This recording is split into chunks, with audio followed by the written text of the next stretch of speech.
What up, y'all? This your boy Ace here. Welcome to Afternoons Delight. So, this is basically what happened here. So, I had to take a break. I had to take a break away from wrestling. I was going to go back and see if there was anything with Toxic Attraction on there. There was a segment and stuff like that. But I didn't know this happened until about the next day, right? So, I'm like, the Schism actually came out and introduced The Rock's daughter. And I was like, wait a minute. Because I do know they was teasing this whole, new member thing that they had going on. An unmasked pledge that they had going on. And I was interested in that. I said, if there's anything that I'm going to go back and rewatch the next day, I'm going to go back and rewatch that. So, but I did not expect that The Rock Johnson will be one of them. And this has been a group that's been really struggling a little bit. I wouldn't even say they remind me of Judgment Day, because Judgment Day, even though when they were struggling before they really, really tapped into things with Dom and all in the Rey Mysterio storyline, you could tell that potential was there though. But with the Schism, I was like, I do not care about these guys. It's an undercard. I'm like, get out of here, bro. I don't care about them. But now, man, if this can happen, if they book this right, maybe this is the missing ingredient. We saw it with Dom and Judgment Day. I've been saying this with Damage Control. If they can add another member in there, man, that'll get them going too. Even though Damage Control isn't really doing bad right now, but they can use another member. They're still missing something. You could tell, it's not all the way to the point where it's elite. It's elite level. It's going to be a rememberable elite level faction like we're seeing with Judgment Day right now. We're going to remember Judgment Day 20 years from now, the way this shit is going right now. But will we remember Damage Control 20 years from now? I'm not sure. You know what I mean? And a lot of times with these factions in the WWE or just pro wrestling in general, it always comes down to that one missing ingredient, and it's usually one missing person. You know what I mean? Sometimes the guys that's already in there just not getting it done. You know what I mean? They're the way it is just keeping it from getting to the next level. Sometimes you need that one person, bro. That one person to really elevate it to the next level. There's only been NW. Well, in a way, that's a bad comparison, because really the Outsiders were very intriguing when it was just Kevin Nash and the late Scott Hall. But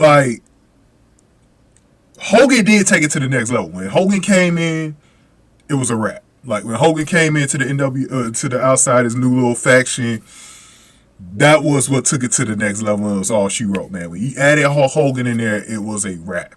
And sometimes it just takes that one member. Let's see. Joey Gacy, Jagger Reid, and Rip Fowler, did they just need that one person to really get this thing over, this whole cult thing that they got going on? So the way they presented Simone Johnson was it was a mask of the person. Like I said, it was a pledge thing. And they had her with a smiley mask on or whatever, and she was wearing high heel boots. So I said, this has got to be a girl. There's got to be some type of girl. It looked like she had a skirt too. So I was like, there's got to be some type of girl. Unless it's some cross-dressing wrestler, I don't know. But like I said, but the way her legs were made, I was like, there's no way that's a dude. So I said that's got to be some type of girl, and I was intrigued. So I was like, who the hell could this be? You know what I mean? And so after he cut his promo, it was time to reveal that smiley mask. And when the person took the mask off, it was no other than Dwayne Rock Johnson's daughter, Simone. And she said her new WWE name was Ava Raine. I kind of like that name, Ava Raine. But you would figure that she'd be like Charlotte Flair and just go with her real name and go with Simone Johnson. But what I'm liking about Ava Raine, it kind of fits into what she's going to be in this faction. And she can always go by Simone Johnson when she could probably has a solo career or whatever on the main roster. It doesn't have to be Ava Raine forever, but let's see. You know, Ava Raine might be the thing. And you know what the thing is? That Ava Raine actually helps separate her from her father. And it's a deep bloodline because, you know, The Rock is, you know, cousins with Roman Reigns and the bloodline and all of them. It's a tough, like, people going to have high expectations for her, man. So it's kind of, and Dom was going through that being Rey Mysterio's son. Like, you know, and that's why him going into the Judgment Day the way he is starting to elevate him because he's finally away from him, right? He needed to get away from him because he was worth nothing just being with Rey. It was fun for Rey to have his son working with him, but what was really Dom before he went away from Rey? You know what I mean? So I think Ava Raine kind of gives her a new, like her own identity, right? Her own chance to build her own legacy up. Like, we're still going to kind of compare her to The Rock. Let's just be honest here. This is why this thing has gotten so much momentum and so much people talking in the wrestling community about it, because his daughter has finally been presented.